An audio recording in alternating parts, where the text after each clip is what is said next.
సమయము పోనీయక సిద్ధపడుమా సంగమా, సిద్ధులలో నేను సిద్ధముగా చేసుకో, సిద్ధులలో నేను సిద్ధముగా చేసుకో. రారాజు రానయ్యున్నాడు, వేగమే తీసుకెళ్తాడు. రారాజు రానయ్యున్నాడు,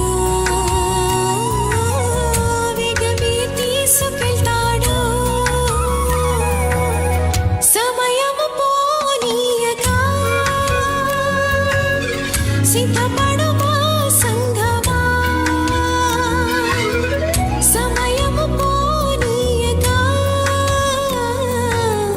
సిద్ధపడుమా సంగమా. Praise the Lord. మన ప్రభువును ప్రియరక్షకుడైన దేవుని నామమున మీ అందరికీ కూడా శుభములను తెలియజేస్తున్నాను. ప్రభు మిమ్మలను దీవించిన గాక, ప్రభు మిమ్మలను ఆశీర్వదించిన గాక. ప్రతి ఆదివారం ఈ విధంగా ఇలా లైవ్ కార్యక్రమం ద్వారా మనందరము కూడా కలుసుకోవటానికి ప్రభు మనకిచ్చినటువంటి ఈ గొప్ప కృపను బట్టి దేవునికి మహిమ కలుగును గాక. నా ప్రియమైన దేవుని బిడ్డ, అనుదినము దేవుని వాక్యములో బలపరచబడుతూ, అనుదినము ఆయన సన్నిధానములో ప్రార్థనలో కనిపెడుతూ మనము ప్రభు కొరకు ఎదురు చూసే వారముగా ఉండాలి. ప్రార్థన చేసుకొని ఈ యొక్క వాక్య భాగాన్ని ప్రారంభం చేసుకుందాం. మమ్మల్ని మిక్కిలిగా ప్రేమించిన మా ప్రియ పరలోకపు తండ్రి యేసు స్వామి, మీకు ఉన్నతమైన శ్రేష్టమైన నామమును బట్టి మీకు వందనాలు అయా. మీ వాక్కు ఉన్నతమైనది, మీ వాక్కు జీవము కలిగినది. మీ వాక్కును ప్రభా మేము ప్రకటించడానికి, మీ వాక్కును ప్రభా మేము అయా వెల్లడి చేయటానికి మీరు నాకు ఇచ్చిన ఈ భాగ్యాన్ని బట్టి మీకు వందనాలు ప్రభా. నీవే ఘనతనుందండి, నీవే మహిమనుందండి దేవా. మరి ప్రభా, ఈ వాక్యము ద్వారా మీరే అయా అనేక మందితో మీరు మాట్లాడండి. మా జీవితాలను సరిచేయమని నజరేయుడైన యేసుక్రీస్తును శక్తి కలిగిన నామములో అతి వినయముతో అడిగి వేడుకొనుచున్నాను తండ్రి, ఆమేన్. హల్లెలూయా. నా ప్రియమైనటువంటి దేవుని బిడ్డలారా, చక్కటి సమయంలోనికి వచ్చాం. మత్తయి సువార్త 4వ అధ్యాయము 1 నుండి 11 వచనాలు మనం చూస్తే, అప్పుడు యేసు అపవాది చేత శోధించబడుటకు ఆత్మ వలన అరణ్యమును కొనిపోబడెను. 40 దినములు 40 రాత్రులు ఉపవాసముండిన పిమ్మట ఆయన ఆకలి కొనగా ఆ శోధకుడు ఆయన యొద్దకు వచ్చి, నీవు దేవుని కుమారుడవైతే ఈ రాళ్లను రొట్టెలగునట్లు ఆజ్ఞాపించుమనెను. అందుకు ఆయన, మనుష్యుడు రొట్టె వలన మాత్రము కాదు కానీ దేవుని నోటి నుండి వచ్చు ప్రతి మాట వలన జీవించును అని రాయబడి ఉన్నదనెను. అంతటా అపవాది పరిశుద్ధ పట్టణముకు ఆయనను తీసుకొని పోయి దేవాలయపు శిఖరమున ఆయనను నిలవబెట్టి, నీవు దేవుని కుమారుడవైతే క్రిందకు దిగుము, ఆయన నిన్ను గూర్చి తన దూతలకు ఆజ్ఞాపించును, నీ పాదం ఎప్పుడైనను రాతికి తగలకుండా వారు నిన్ను చేతులతో ఎత్తుకొందురు అని వ్రాయబడి ఉన్నదని ఆయనతో చెప్పాను. అందుకు యేసు, ప్రభు అయిన నీ దేవుని నీవు శోధింపవలదని మరి ఒక చోట రాయబడినదని వానితో చెప్పాను. మరలా అపవాది మిగుల ఎత్తైన ఒక కొండ మీదికి ఆయన తోడుకొని పోయి ఈ లోక రాజ్యములన్నిటినీ వాటి మహిమను ఆయనకు చూపి, నీవు సాగిలపడి నాకు నమస్కారము చేసిన ఎడల వీటన్నిటినీ నీకు ఇచ్చేదనని ఆయనతో చెప్పగా, యేసు వానితో, సాతానా పొమ్ము, ప్రభు అయిన నీ దేవునికి మొక్కి ఆయనను మాత్రమే సేవింపవలనను రాయబడి ఉన్నదనెను. అంతటా అపవాది ఆయనను విడిచిపోగా, ఇదిగో దేవదూతలు వచ్చి ఆయనకు పరిచర్య చేయించండి. హల్లెలూయా. ఎంత అద్భుతమైనటువంటి వాక్యము చూడండి. అప్పుడు యేసు అపవాది చేత, అపవాది అనగా సాతాను అని అక్కడ ఫుట్ నోట్లో ఉంటుంది, చేత శోధించబడుటకు ఆయన అరణ్యములోనికి వెళ్ళిపోయాడంట. చాలామందికి ఒక ప్రశ్న ఉంటుంది, దైవ మానవుడైనటువంటి యేసు ప్రభువారు తన శరీరాన్ని జయించటానికి ఆయన ఉపవాసము చేయటం అవసరమా, ఆయనకు 40 దినాల ఉపవాసము అవసరమా అని అనుకుంటూ ఉంటారు. నా ప్రియమైనటువంటి దేవుని బిడ్డలారా, ఆయన ఈ యొక్క శరీరాన్ని, మహిమ లేనటువంటి ఈ శరీరాన్ని ఆయన ధరించుకొని మానవుడిగా భూమి మీదకు వచ్చినటువంటి సందర్భము అది. ఎంత గొప్ప విషయం చూడండి. ఆయన సంపూర్ణమైనటువంటి దేవుడుగా ఉన్నాడంట. అదే విధముగా ఆయన సంపూర్ణమైనటువంటి మానవుడిగా ఉన్నాడు. ఆయన ఈ పాపతుల్యమైనటువంటి శరీరాన్ని ధరించుకొని ఉన్నాడు. ఆయన ఈ శరీరాన్ని జయించుట కొరకు బలహీనమైపోయినటువంటి ఈ శరీరమును, మరణ తుల్యమైనటువంటి ఈ శరీరమును, మట్టిలో కలిసిపోయేటువంటి ఈ శరీరాన్ని జయించటానికి ఆయన ఉపవాసం ఉన్నాడంట. అసలు ఇంతకీ ఈ శరీరంలో ఎందుకు ఆ బలహీనత, ఏంటి ఈ శరీరంలో ఉన్నటువంటిది అని మనం చూడాలి అంటే, ఆదికాండము మొదటి నుండి మొదటి 2-3 అధ్యాయాలు మనం చూసుకున్నట్లయితే, దేవుని పోలిక చొప్పున దేవుని స్వరూపమందు దేవుడు మానవులను చేసి ఉన్నాడు. ఆయన ఎప్పుడైతే తన స్వరూపములో మానవుడిని చేసి ఉన్నాడో, సాతానుకు చాలా భయంకరమైనటువంటి ఆలోచనలు వచ్చినాయంట.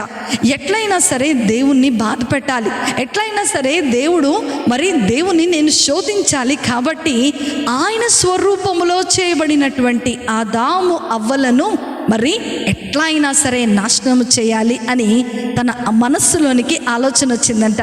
ఆలోచన రాగానే ఏం చేశాడో చూద్దామండి. ఆదికాండము 3వ అధ్యాయము 6వ వచనంలో మనం చూసినట్లయితే, సాతాను వాడినటువంటి 3 మరణ ఆయుధాలు: 1 శరీరాశ, 2 నేత్రాశ, 3 జీవపు డంబము.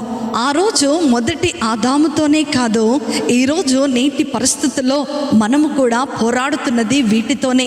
మానవుని యొక్క పతనానికి, దేవుని నుండి దూరంగా మానవుడు వెళ్ళిపోవటానికి, దేవుని యొక్క కృపను పొందుకోలేకపోవటానికి, ఆయనను సంపూర్ణముగా మనము తెలుసుకోలేకపోవటానికి ముఖ్యమైనటువంటి కారణం ఏంటి అనంటే శరీరాశ, నేత్రాశ, జీవపు డంబము. నిజంగా ఆదాము అవ్వల జీవితాలలో ఈ సాతాను వాడినటువంటి ఈ 3 ఆయుధాల మూలన ఏదేను తోట ఏమైపోయింది అనంటే విచ్ఛిన్నమైపోయింది.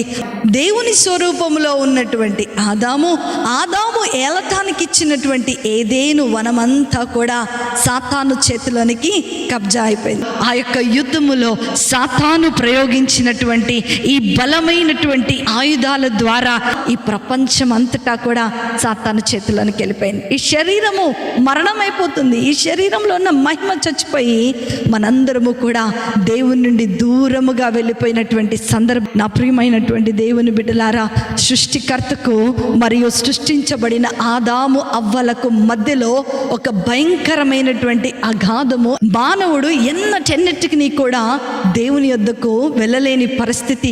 ఈ శరీరాన్ని మానవుడిగా జయించలేనటువంటి పరిస్థితిని మనము అక్కడ చూస్తూ ఉన్నాం.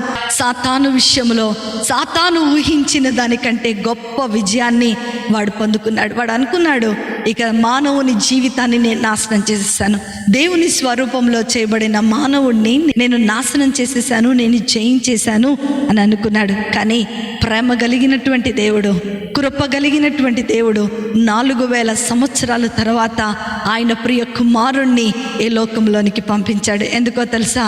God is so love. నాకు ఈ పదం అంటే చాలా ఇష్టము. దేవుడు లోకమును ఎంతో ప్రేమించాను.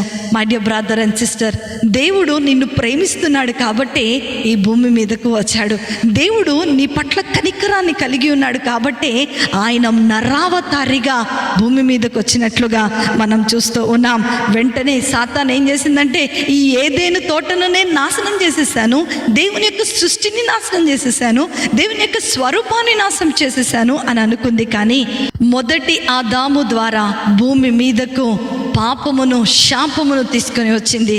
ఇక్కడ కడపటి ఆదాముగా యేసు ప్రభువారు దాన్ని జయించటానికి వచ్చారు.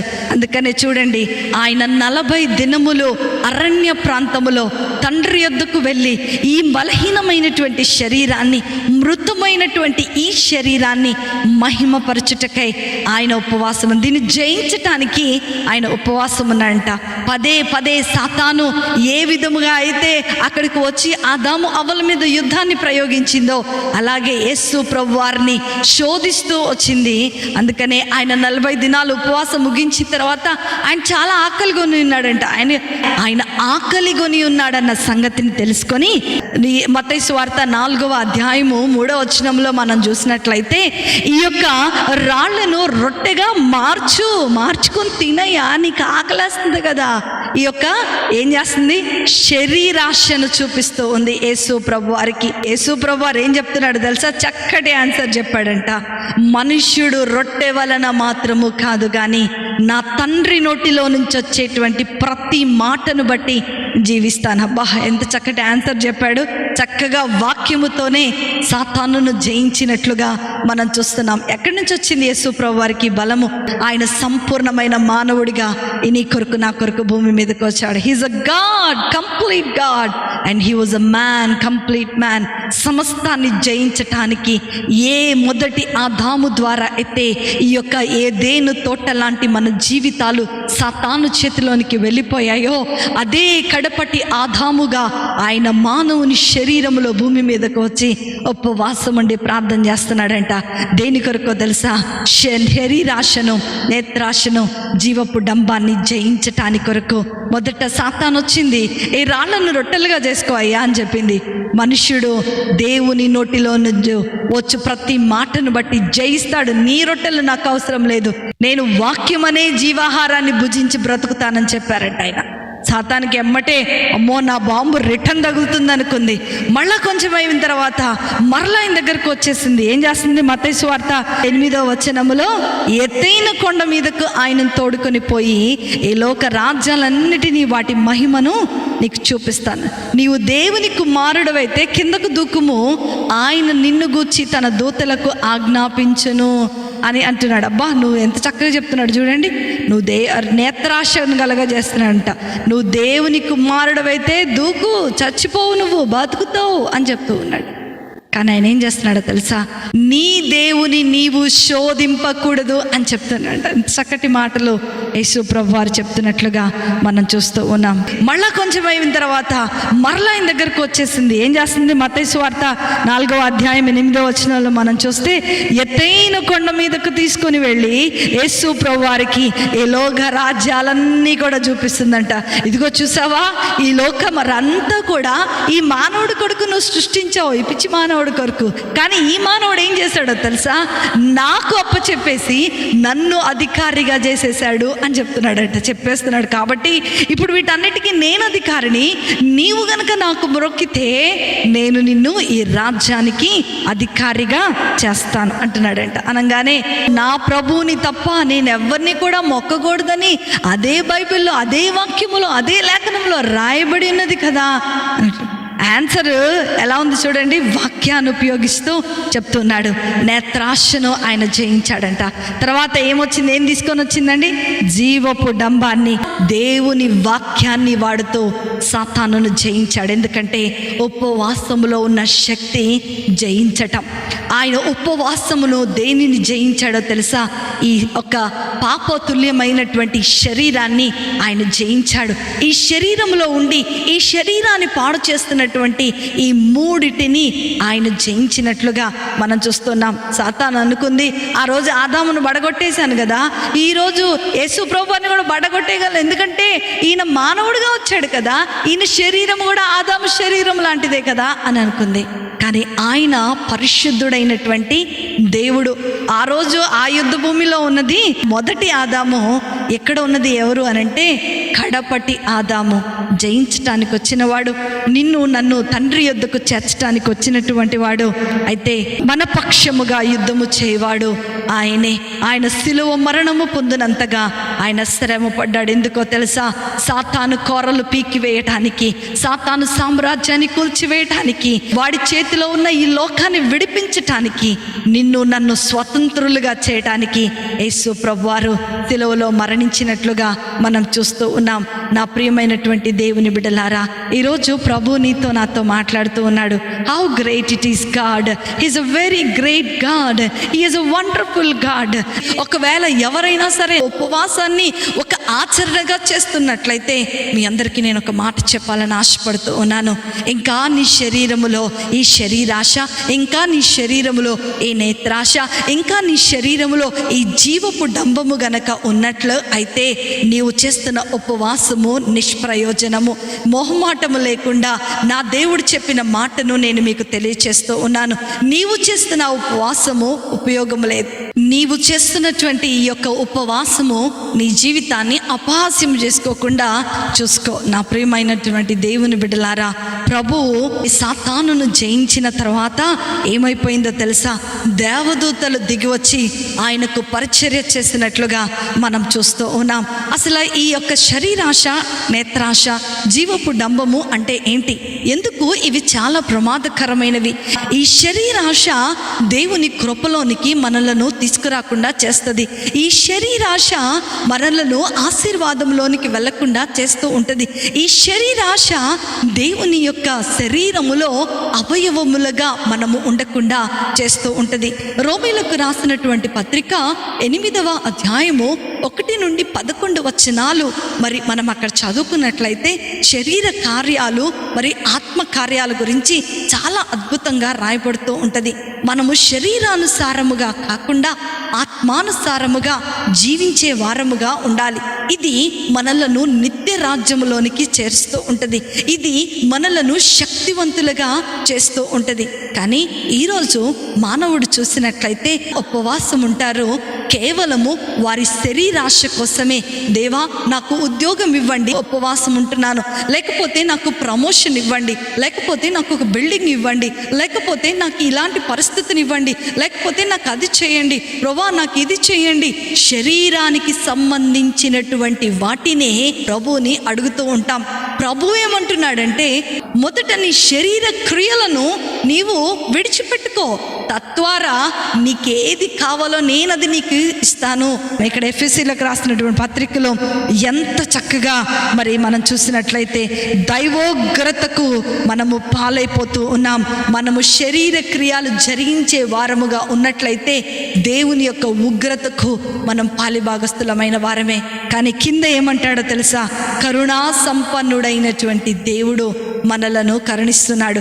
1 పేతురు రాసినటువంటి పత్రిక 2వ అధ్యాయము 21 నుండి 25 వచనాలు గనక మనం చూసుకున్నట్లయితే చాలా అద్భుతమైనటువంటి మాటలు అక్కడ రాయబడి ఉన్నాయి. క్రీస్తు కూడా మీ కొరకు బాధపడి మీరు తన అడుగు జాడల యందు నడుచుకున్నట్లు మీ మాదిరి ఉంచిపోయెను. ఆయన పాపము చేయలేదు, ఆయన నోటను ఏ కపటము కనబడలేదు, ఆయన దూషింపబడి బదులు దూషింపలేదు, ఆయన శ్రమ పెట్టబడి బెదిరింపక న్యాయముగా తీర్పు తీర్చు దేవునికి తన్ను తాను అప్పుగంచుకొనెను. మనము పాపముల విషయమై చనిపోయి నీతి విషయమై జీవించినట్లు ఆయన తానే తన శరీరమందు మన పాపములను మ్రాను మీద మోసుకొనెను. ఆయన పొందిన గాయముల చేత మీరు స్వస్థత నొందితిరి. మీరు గొర్రెల వలె దారి తప్పిపోతిరి, కానీ ఇప్పుడు మీ ఆత్మల కాపరి అధ్యక్షుడనే ఆయన వైపుకు మల్లుకొని ఉండడి. హల్లెలూయా! ఎంత గొప్ప విషయం చూడండి. మనం ఇంకా శరీరంలో ఉంటూ ఉండగా మనము జయించలేమని తెలుసుకుని యేసు ప్రభు వారు శరీరావతారిగా భూమి మీదకు వచ్చి మన కొరకై ఆయన మ్రాను మీద ఏమైపోయాడంటండి? మన పాపములను మ్రాను మీద మోసుకొని మన గాయములను ఆయన చేసుకొని నిన్ను నన్ను నీకు నాకు ఒక అధ్యక్షుడిగా ఉన్నాడంట. నీకు నాకు ఒక మంచి గొర్రెల కాపరిగా ఉన్నాడు.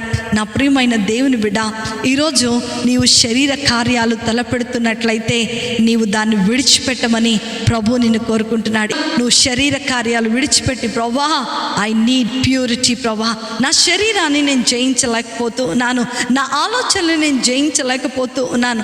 రీసెంట్గా నాకు ఒక తమ్ముడు ఫోన్ చేశాడు, అక్క నేను మీతో కొంచెం పర్సనల్గా మాట్లాడాలి అని చెప్పాడు. నేను చెప్పాను, తమ్ముడు మీరేం పర్వాలేదు, మీరు నాతో మాట్లాడొచ్చు అని చెప్పాను. ఆ తమ్ముడు చెప్పిన విషయాలు విన్న తర్వాత నాకు చాలా బాధ వేసింది, నా హృదయం గగ్గరి పడుచుకుంది. ఎందుకంటే ఆ తమ్ముడు చెప్పాడు, అక్క నా జీవితంలో భయంకరమైనటువంటి పాపం ఉంది, నా జీవితంలో భయంకరమైనటువంటి స్థితి ఉంది. ఒకరోజు అనుకోకుండా నీ వాక్యాన్ని నేను యూట్యూబ్లో విన్నాను. మీరెవరో నాకు తెలియదు, కానీ మీ నెంబర్ వెనకాల చూసుకొని ఆ చివరి వరకు విని నేను మీకు కాల్ చేస్తూ ఉన్నాను. మీతో మాట్లాడాలా వద్దా అని అనేకమైనటువంటి మిస్ కాల్స్ నేను ఇచ్చాను. కానీ ఎందుకనో ప్రభు నేను మీతో మాట్లాడాలని ఆయన నాకు ప్రేరేపణ కలగజేస్తున్నాడు. అక్క ప్లీజ్ దయచేసి నీ సొంత తమ్ముడిని అనుకొని నా మాటలు వినక అని ఆ తమ్ముడు చెప్పాడు. నాకు చాలా బాధేసింది. నేను తమ్ముడికి చెప్పాను, తమ్ముడు నువ్వు బాధపడకు, నేను నీ కొరకు ప్రార్థన చేస్తాను, నువ్వు ఉపవాసం ఉండి ప్రార్థన చేయి అని చెప్పాను. ఆ తమ్ముడు నిజంగా నా మాట విని ఆయన ఉపవాసం ఉన్నాడు. ఉపవాసం ఉన్న తర్వాత మొన్ననే రీసెంట్గా నాకు కాల్ చేశాడు, అక్క ఈరోజు నేను చాలా సంతోషంగా ఉన్నాను, దానికి కారణం నువ్వే. నా ఫోన్లో బైబిల్ యాప్ని చేసుకున్నాను. నేను బైబిల్ యాప్ తీసుకొని నేను బైబిల్నే చదువుతున్నానక్క. ఇంకా స్టడీ బైబిల్స్ ఏమన్నా ఉంటే నాకు చెప్పండి, ఇంకా పుస్తకాలు ఏమన్నా ఉంటే నాకు చెప్పండి, నేను వాటిని చదువుతానక్క అని చెప్పేసి ఆ తమ్ముడు నాకు చెప్పాడు. నిజంగా నాకు చాలా సంతోషం వేసింది. ఇది నేను చెప్పిన మాటల మూలాన కాదు, కానీ దేవుని కృప అతని మీద నిలిచింది. ఈ వచనం చదువుతున్నప్పుడు నాకు అదే జ్ఞాపకం వచ్చింది. నా ప్రియమైన దేవుని బిడ్డ, ఆయన వద్దకు నువ్వు వచ్చినట్లయితే దీన్ని నువ్వు జయించగలవు. ఈ ఉపవాసములో నీ శరీరాశను జయించటానికి నువ్వు ఉపవాసం ఉండి ప్రార్థన చేయి. నువ్వు ఉపవాసం ఉండకపోయినా సరే నీ శరీరాన్ని జయించటానికి నువ్వు ప్రార్థన చేసినట్లయితే దేవుని యొక్క కనికరము నీవు చూడబోతున్నావు. ఆయన నీ పైన అధ్యక్షుడిగా ఆయన ఉండబోతున్నాడు. రెండో విషయాన్ని మనం అక్కడ చూసినట్లయితే ఏం చెప్పాడండి? రెండో ఆయుధం ఏంటి? నేత్రాశ. ఏంటండి? అందరు చెప్పండి. నేత్రములకు కలిగేటువంటి ఆశ. కన్నులకు ఏది కనబడుతూ ఉంటే అది కావాలని మానవుడికి అనిపిస్తూ ఉంటుంది. సాతానుకు తెలుసు మానవుడికి ఏం కావాలో. సాతానుకు బాగా తెలుసు మానవుని యొక్క అవసరత ఏంటో. సాతానుకు చాలా బాగా తెలుసు మానవుడికి ఎక్కడికి ఇస్తే పడిపోతాడో అని సాతానుకు తెలుసు. అందుకనే ఏం చేస్తాడో తెలుసా? యేసు ప్రభువారి వద్దకు వచ్చి నీవు ఇదంతా కూడా నీదే, నీవు గనక నాకు మొక్కితే. అందుకనే 1 పేతురు పత్రిక 5వ అధ్యాయము 8వ వచనములో మనం చూస్తే అక్కడ ఒక అద్భుతమైనటువంటి మాటలు మనం చూస్తున్నాం. నిబ్బరమైన బుద్ధి గలవారమై మెలకుగా ఉండుడి, మీ విరోధి అయిన అపవాది గర్జించు సింహము వలె ఎవరిని మృంగుదునా అని వెతుకుతూ ఉన్నాడంట. ఏమంటున్నాడు? నిబ్బరము కలిగి ధైర్యముగా ఉండి మెలకుగా ఉండి ప్రార్థన చేయి. నీ కన్నులకు ప్రార్థన నేర్పించు. నీ ఆత్మీయమైన నేత్రాలను తెరువు. నీవు ఆత్మీయంగా దేవుణ్ణి చూడగలిగేవాడిగా నువ్వు ఉండాలి. దేవుని చూడగలిగేదానిగా నీవు ఉండాలి. ఎందుకో తెలుసా? సాతానుకు బాగా తెలుసు నిన్నెక్కడ కొట్టాలో. సాతానుకి బాగా తెలుసు నిన్నెక్కడ పడేసేయాలో. అందుకనే సాతాను ఏమంటున్నాడు? గర్జించు సింహము వలె ఎవరిని మృంగుదనా అని వెతుకుతూ ఉన్నాడు. అదే యాకోబు రాసినటువంటి పత్రిక 1వ అధ్యాయము 14-15 వచనాలు మనం చూసుకున్నట్లయితే, ప్రతి వాడు స్వకీయమైన దురాశ చేత ఏడవబడి మరులుకొనిబడిన వాడే శోధింపబడును. దురాశ గర్భమును ధరించి పాపమును కనగా పాపము పరిపక్వమై మరణమును కనును. నిజంగా పాపము ఏమంటున్నాడు? దురాశ అంట. ఈ కన్నులకు కలిగినటువంటి ఆశ, ఈ కన్నులతో చూసింది మనకు కావాలని అనిపిస్తూ ఉంటుంది. అది దురాశ. ఆ దురాశ ఏమవుతుందంటే మరి పాపమును కనగా ఆ పాపము పరిపక్వమై మరణాన్ని కంటూ ఉంటుంది. నా ప్రియమైన దేవుని బిడ్డ, ఈరోజు నీ జీవితంలో ఏ ఆశను కలిగి ఉన్నాయి? నీ చిన్ని కన్నులు ఏం చూస్తూ ఉన్నాయి? నీ చిన్ని కన్నులు ఏమి ఆశిస్తూ ఉన్నాయి? అందుకనే యోబు గ్రంథము 31వ అధ్యాయము 1వ వచనాన్ని మనం చూస్తున్నట్లయితే, నేను నా కన్నులతో నిబంధన చేసుకొంటిని, కన్యకను నేనెలాగూ చూచుదును. హల్లెలూయా! ఎంత చక్కటి మాటలు యోబు చెప్తూ ఉన్నాడు చూడండి. నేను నా కళ్ళతో ఒక నిబంధన చేసుకున్నాను, నేను దేని అసహ్యమైన దానిని చూడను. యేసేపు కూడా ఒక చక్కటి ఉదాహరణ బైబిల్ గ్రంథంలో. నా ప్రియమైన దేవుని బిడ్డలారా, ఈరోజు నువ్వేం చూస్తున్నావు? నీ ఫోన్లో ఏం చూస్తున్నావు? నీ తల్లిదండ్రుల ముందు నువ్వు ఎలా ప్రవర్తిస్తున్నావు? నీ తల్లిదండ్రులు లేకుండా ఉన్నప్పుడు, రహస్యముగా నీ గదిలో ఉన్నప్పుడు నువ్వేం చూస్తున్నావు? నీ భర్త ముందు నువ్వు ఎలా ఉంటున్నావు? నీ భర్త వెళ్ళిపోయిన తర్వాత నువ్వేం చూస్తున్నావు? ఏం ఆలోచిస్తున్నావు? నీ యొక్క దురాశను పాపములోనికి కన్వర్ట్ చేసి ఆ పాపమును మరణములోనికి నడిపించగలిగిన గొప్ప ఆయుధాన్ని సాతాన్ని మీద వాడుతూ ఉంది. కాబట్టి యోబు వలె నీ కన్నులకు ఒక నిబంధన నిబంధన చేసుకో, నేనేమి చూడను. ఆ యవనస్తుడు నిజంగా ఈరోజు కూడా నాకు ఫోన్ చేస్తూ ఉంటాడు, అక్క నేను చాలా సంతోషంగా ఉన్నాను, నేను దేవునిలో ఎదుగుతున్నాను, మంచి సంఘానికి వెళ్తూ ఉన్నాను, నేను దేవుని సన్నిధానంలో బలపరచబడుతున్నాను అని చెప్పాడు. నేనే చెప్పాను, నీ దగ్గరున్న చర్చికి వెళ్ళు, నువ్వు నా దగ్గరికే రావాల్సిన అవసరం లేదు, ఎందుకంటే మనుషులతో నీకు సంబంధం లేదు, దేవుడే నిన్ను రక్షించాడు, దేవుడే నిన్ను పట్టుకున్నాడు, ఆ దేవుని దగ్గరికే వెళ్ళు, ఆయన నిన్ను దీవిస్తాడని చెప్పాడు. ఆ యవనస్తుడు నిజంగా అప్పుడప్పుడు నాకు ఫోన్ చేస్తూ ఉంటాడు, అక్క నేను మంచి ఆత్మీయంగా ఎదిగానంటే దానికి కారణం దేవుడు నాకు మంచి అక్కగా నిన్ను నాకు ఇచ్చాడు అని.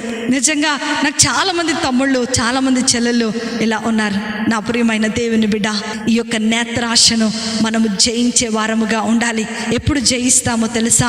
వాక్యం అనే ఖడ్గాన్ని మన చేతిలో పట్టుకున్నప్పుడు, మన కన్నులకు నిబంధన అనేటువంటి ఒక మంచి క్రమశిక్షణను అలవాటు చేసినప్పుడు, మనం ఎప్పుడైతే రహస్యం సీక్రెట్ లైఫ్లో, పర్సనల్ లైఫ్లో కూడా మనము పరిశుద్ధంగా జీవించినప్పుడు మనము జయిస్తాము. ఒకవేళ నువ్వు దీన్ని జయించలేకపోతున్నావా, ఉపవాసం ఉండి ప్రార్థన చేయి, దేవుడు నీకు జయించే శక్తిని ఆయన అనుగ్రహిస్తాడు. చివరిది మనం ఇక్కడ చూసినట్లయితే ఏం చేస్తున్నాడు?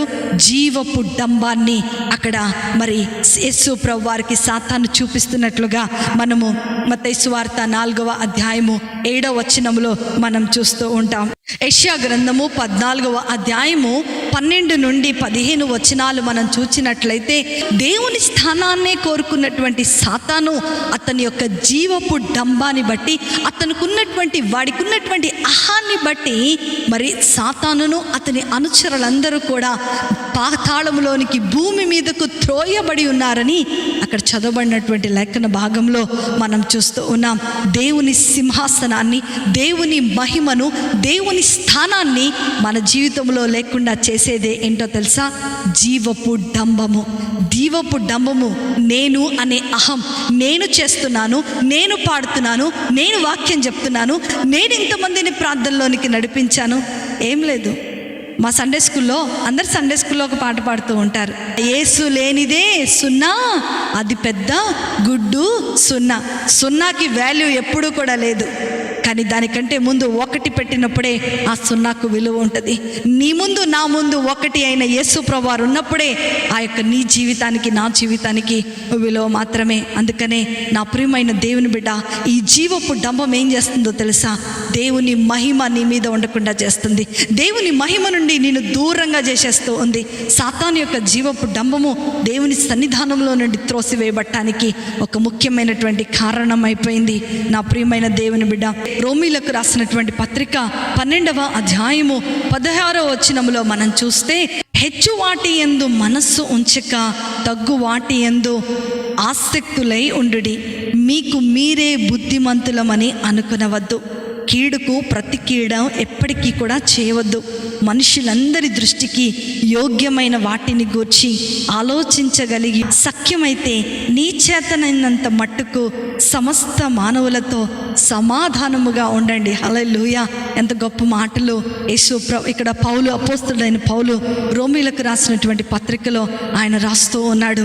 నా ప్రియమైన దేవుని బిడ్డ, నీ శరీరాన్ని పాడు చేస్తూ, దేవుని యొక్క సాన్నిధ్యాన్ని నీకు లేకుండా, దేవునితో సంబంధాన్ని లేకుండా, శాశ్వతమైనటువంటి ఆశీర్వాదాన్ని నీవు పొందుకోకుండా, దేవుడు నీ మీద రాజుగా ఉండనీయకుండా, దేవుని మహిమను నీవు అనుభవించకుండా, దేవుని స్వరాన్ని నీవు విననీయకుండా చేస్తూ ఉన్నటువంటి ఈ యొక్క 3 శరీరాన్ని పాడు చేస్తున్న ఈ 3టిని జయించటానికి యేసు ప్రభువారు ఉపవాసం ఉండి ప్రార్థన చేశారు.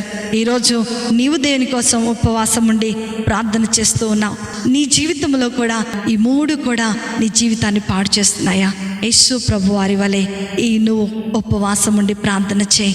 జయించగలిగిన శక్తిని నువ్వు పొందుకుంటావు. జయించు వానిని నాతో కూడా పరలోకమందు తండ్రి యొక్క కుడి పార్శ్వమున కూర్చోబెడతానన్నాడు దేవుడు. నిజంగా ఈరోజు ఈ 3 నువ్వు జయించినట్లయితే నిత్య రాజ్యములో నీవు నేను వారసులుగా చేర్చబడతాం.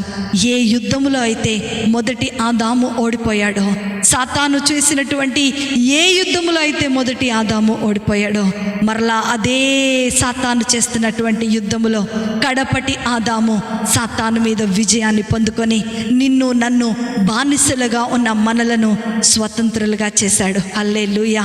ప్రార్థన చేసుకుందాం. నా ప్రియమైన దేవుని బిడ్డ, ఈరోజు నీ మీద కూడా ఈ యుద్ధం జరుగుతుందా? శరీరాశ, నేత్రాశ, జీవపు డంబము నీలో ఉన్నాయా? విడిచిపెట్టేసే. Come on, fast and pray. Lord, I need you. Lord, I want to be with you. Lord, I want to be with you, Lord. Please give me the strength. నాకు బలము నీవు ప్రభా, జయించగల శక్తి నీవు ప్రభా. హల్లెలూయా. Thank you Jesus.